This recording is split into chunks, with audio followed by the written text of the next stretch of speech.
Yung pag-monitor ng laptop ng koleksyon doon na maximum. Sila nag-aabot ka ninyo o may itong guma o pangin.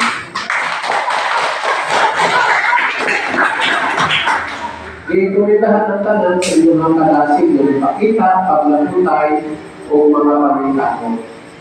Ipasalamatan sa kamo sa inyong hangin ipakita na determinasyon na patayon sa inyong tinguha na halaga ng ating Diyos na si pero naisulat naman ang mga kalibukan karong sinunana, pero ato na isulat kung isa mula sa tamang meeting o ang meeting before field service.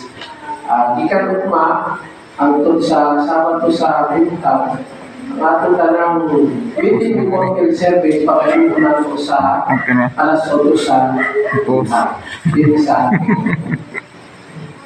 pagkahapon sama sa atong nadunggan natin mga kalibukan ni hapon, no? Merkules, umma natin kalibukan sa hapon, mga bulbatong pagpalituan o mga Bible study. Dahil itong atong meeting sa regular pioneer o auxiliary pioneer, alas 4. Dahil pagka-Webes sa hapon, monto ang aming nagsilbing gihapon ng flexibility schedule, pagkitagaan sa governing body, pagkatiwan sa among mga personal ng mga panginoon. Pero kung doon na mo'y kalimukan, pwede gapon mo mga padayon. Kaya sa hapon, nabi ako yung mga bulbato sa hapon, pagpalit ko ang mga Bible study.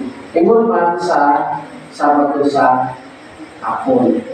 Pero ang elders meeting o ministerial